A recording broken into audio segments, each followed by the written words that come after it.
Alright, so you'll have to forgive me, but I'm a little bit sick at the moment, but just wanted to put this one out, just because, the line's moving in a certain direction, and just want to give my thoughts on it. So, it's Jared Gooden versus Abubakar Nurmagomedov. Hopefully I'm pronouncing his first name correctly. So yeah, Jared, he has been very active in the last 2 years. He's had 8 fights. Meanwhile, on the other hand, Nurmagomedov, he's only had 3 minutes of fight time, which was the David Zawada fight in the past 2.5 years. He's coming from a good camp though. He obviously trains with Khabib, Islam Makhachev, Umar Nurmagomedov, I believe, trains there as well. Just a lot of really good guys there. DC is a great mind to pick over there as well. So he's surrounded by very good fighters.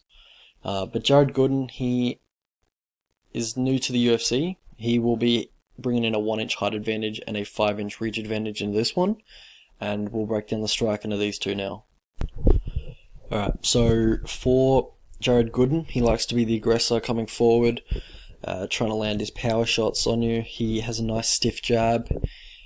He will often lead with the left hook, though, which kind of does leave himself open for takedowns, and that's something Abubakar will definitely be looking at, because he likes to change levels under the opponent's jab and look for that reactive double leg. He's got very good timing on his double leg entries. But on the feet, Nurmagomedov, he's a southpaw. He's, serviceable on the feet, but he has a lot of holes. He'll leave his hand low. He'll leave his lead hand low, which is similar to what Khabib does, so I imagine you learned that habit from him. He's a little uncomfortable when pressured and when defending boxing combinations, which is something absolutely Jared Gooden is going to be doing to him in this fight.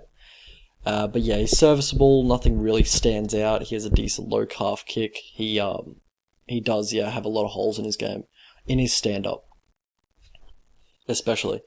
For Jared Gooden as well, he likes to throw that, he likes to level change and throw an uppercut when the opponent dips, and I imagine Abubakar is going to be dipping quite a bit because he's going to be looking for the takedown quite frequently.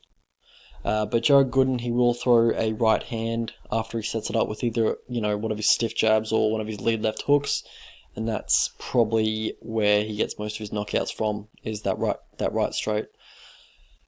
But yeah, in the grappling department, Jared Gooden, he engages in the clinch quite a bit. He's very active in the clinch with knees to the body. It's something Nurmagomedov could take advantage of. He has, decent trips in the clinch. He'll go for an inside leg trip.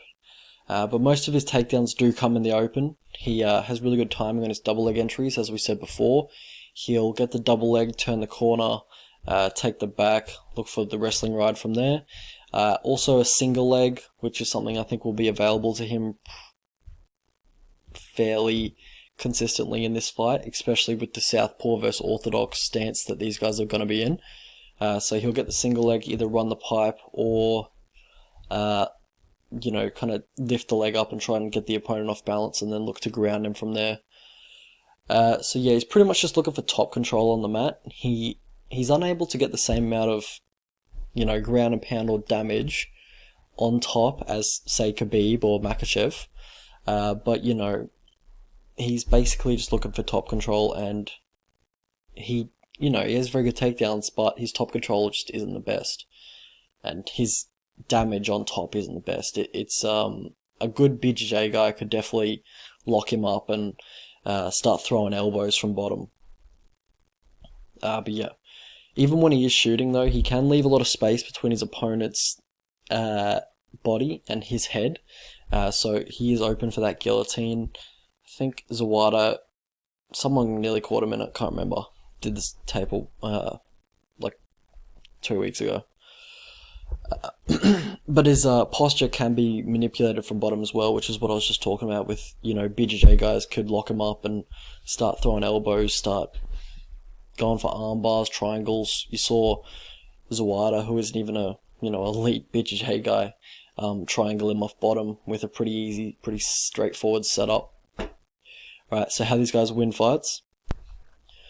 Abubakar, he has a very good wrestling base. He has good takedown defense. He has good entries on his takedowns. For Jared Gooden, he is fairly durable. He's got a decent chin. You know, it might be fading a little bit. I've seen him take shots a little bit worse than he used to in recent fights.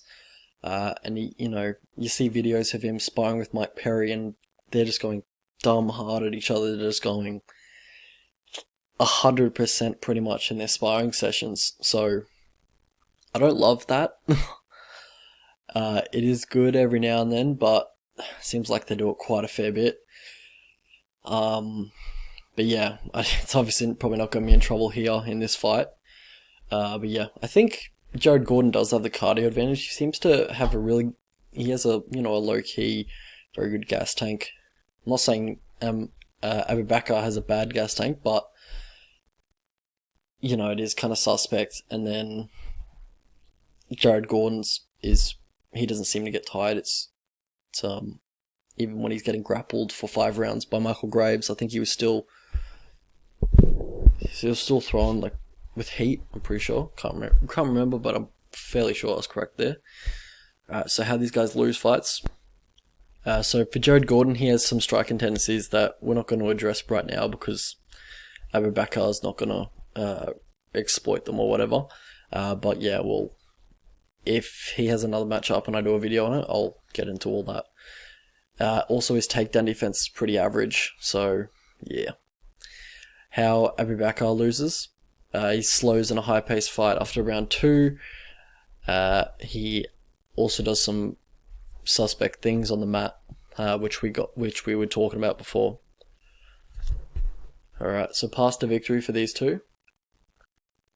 Alright, so for Jared Gooden, heavy forward pressure, combinations early. Yeah, make sure you're throwing combinations just because I think he is a little bit uncomfortable when you do chain together combinations against him and you are forward pressuring. Also, you know, set up everything with the jab, just kind of keeps him on the back foot. Try and push him back.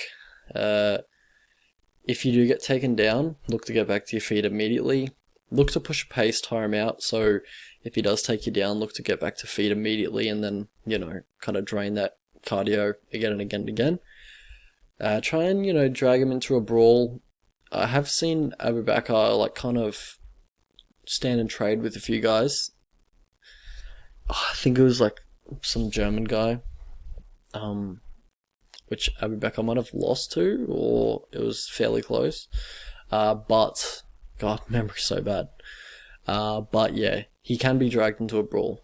But yeah, also the uppercut when he does dip, stiff jab at distance, and probably I wouldn't throw any kicks because, you know, his kicks aren't his main weapon anyway, so just leave the kicks out of it for this one. For Abubakar, obviously you want to get the wrestling going. Duck under when he leads with a, you know, a straight right or a lead left hook, because then there's your takedown entry right there. Also, if he's going to get over aggressive with his forward pressure, obviously change levels and look to put him on his ass. And then once you do get on top, look for top control and just sit in half guard and just look to control him on top. So yeah, it's an interesting style of clash of styles here. Abubakar will definitely be shooting a feel once he feels the power of and the pressure that Gooden brings. Will he get him down? You know, likely yes, based on the takedown defense of Gooden in the past, but I do believe he'll be, you know, I think he'll be able to control Gooden, on the mat for the majority of the fight, but you know, on the feet and in the clinch or just like late in the fight, it could get sticky if you're on Nurmagomedov. Like, that's pretty much where he's endangered. Well, he's in danger. So you know, that's a lot of aspects of the fight where he can get in serious trouble. Also, he doesn't do too much, so if Gooden just like opens him up with elbows on bottom or just like starts punching from the bottom at least, he could, you know, sway some judges.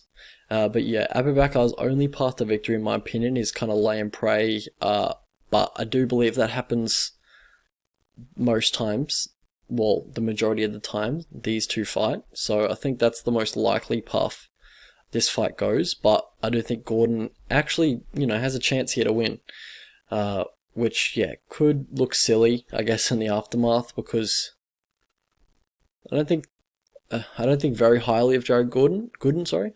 But he probably belongs in the UFC. He's probably lower level UFC. I think Nurmagomedov has a higher ceiling just because his pure wrestling base and his takedown entry is really good. But he doesn't have a lot of holes in his game that Jared Gooden, sorry.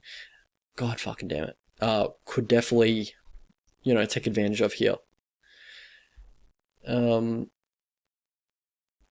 But I think Nurmagomedov wins this around 55 to 58% of the time. 45 to 42% of the time coming back on Jared Gooden. Let's have a look at the betting lines. Alright, so it's the one down at the bottom that we're looking at. Oh, fuck. Gotta put the fucking... Alright, so I just had to put the decimal, number up there.